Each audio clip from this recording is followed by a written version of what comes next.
नमस्कार दर्शकों, धार्मिक चमत्कार में आप सभी का स्वागत है। आज हम आप सभी को तीन बहुओं की कहानी सुनाएंगे जो तीन बहुएं बनी थी कुतिया। बहुत समय पहले की बात है। एक छोटे से गांव में एक धार्मिक और धनी परिवार रहता था। परिवार में तीन बेटे और उनकी पत्नियां थीं। तीनों बहुएं अपने अपने कामों में व्यस्त रहती, लेकिन उनकी स्वभाव और प्रवृत्तियों में बहुत अंतर था। सास ससुर बुजुर्ग थे और अपने बुढ़ापे के कारण अधिकतर समय पूजा पाठ और ध्यान में बिताते थे। वे चाहते थे कि परिवार में शांति और प्रेम बना रहे, लेकिन तीनों बहुओं के स्वभाव से अक्सर घर में कलह का माहौल रहता था। पहली बहू का नाम सुनीता था। वह अत्यंत घमंडी और आलसी थी। उसे कोई काम करना पसंद नहीं था और वह सास ससुर का आदर भी नहीं करती थी।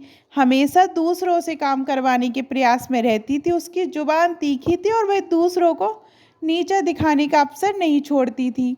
दूसरी बहू का नाम प्रमिला था। वह कुछ हद तक काम करने में सक्षम थी, लेकिन उसे दूसरों की प्रशंसा चाहिए थी। वह हर काम में अपनी महत्ता दिखाना चाहती थी और अगर उसे प्रशंसा नहीं मिलती तो वह नाराज हो जाती थी। वह दिखावे में यकीन रखती थी और अपने परिवार के सदस्यों के प्रति केवल बाहरी सम्मान दिखाती थी, जबकि भीतर से उसके दिल में उनके लिए कोई स्नेह नहीं था। तीसरी बहू गीता सबसे छोटी थी। वह नम्र, विनम्र और सेवा भाव से भरी हुई थी।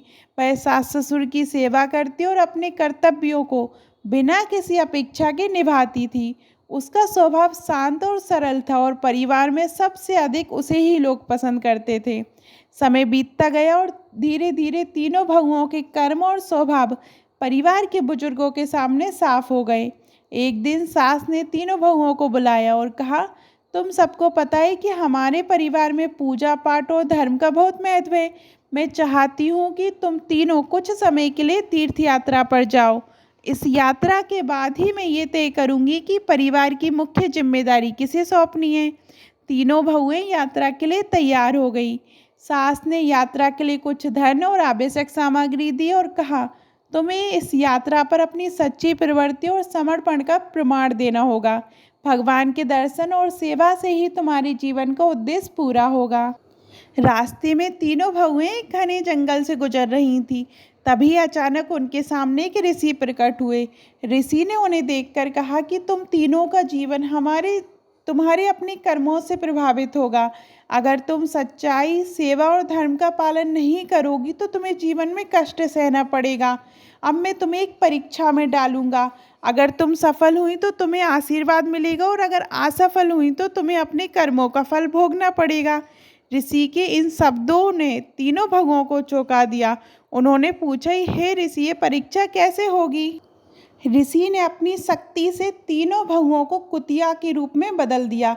अब तीनों कुतिया बन चुकी थीं और उनकी स्वाभाविक प्रवृत्तियों के अनुसार उनके कर्मों का फल भी उन्हें तुरंत ही मिलना था। पहली बहू जो घमंडी और आलसी थी, भूख से तड़पने लगी। वह किसी से भी मदद मांगने के लिए तैयार नहीं थी और खुद से भी भोजन की तलाश करने में असमर्थ थी। उसका घमंड ही उसकी सबसे बड़ी बाधा बन गया।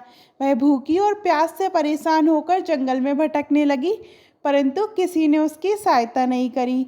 दूसरी बहू जो दिखावा पसंद थी, वह भोजन की तलाश में अन्य जानवरों के पास गई। उसने अपने दिखावे से अन्य जानवरों को प्रभावित करने की कोशिश की, परंतु उसकी वास्तविकता जल्दी ही सामने आ गई। कोई भी जानवर उसे भोजन नहीं देना चाहता था, क्योंकि वे उसकी चालाकियों को समझ चुके थे। तीसरी बहू जो सबसे छोटी और सेवा भाव से भरी थी, अपनी कुतिया रूप में सेवा करने से भी पीछे नहीं हटी। उसने अन्य जानवरों की मदद की, उनके बच्चों की देखभाल की और बदले में उसे हर जगह से भोजन और पानी मिलता गया।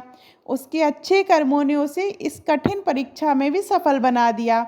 कुछ समय बाद ऋषि फिर से प्रकट हुए और तीनों बहुओं को उनके असली रूप में वापस लाया। उन्होंने कहा, ये परीक्षा तुम्हारे कर्मों की थी। सुनीता, तुम्हारे आलस और घमंड ने तुम्हें अपमानित किया। प्रमिला, तुम्हारी दिखावे की आदत ने तुम्हें अस्वीकार करवाया। लेकिन गीता, तुम्हारे सेवा भाव और सच्चे कर्मों ने तुम्हें जीवन में सफल बनाया। अब तुम्हें इस परिवार की जिम्मेदारी सौंपी जाएगी। गीता ने ऋषि का आशीर्वाद लिया और परिवार की मुख्य बहू बनकर पूरे परिवार को प्रेम और समर्पण से जोड़ा। उसकी सेवा और नम्रता के कारण परिवार में शांति और समृद्धि आ गई। सुनीता और प्रमिला ने भी अपनी गलतियों से सीखा और अपनी प्रवृत्तियों को बदलने का संकल्प लिया। ये कहानी हमें ये सिखाती है कि जीवन में हमारे कर्म ही हमारा भविष्य निर्धारित करते हैं। घमंड, आलस और दिखावा हमें कभी सच्ची सफलता नहीं दिला सकता, लेकिन सेवा, सच्चाई और नम्रता से हम जीवन में हर चुनौती का सामना कर सकते हैं। आपको ये कहानी कैसी लगी कमेंट में ज़रूर बताइएगा, और अभी तक आपने हमारे चैनल धार्मिक चमत्कार को सब्सक्राइब नहीं किया तो सब्सक्राइब करिएगा। धन्यवाद।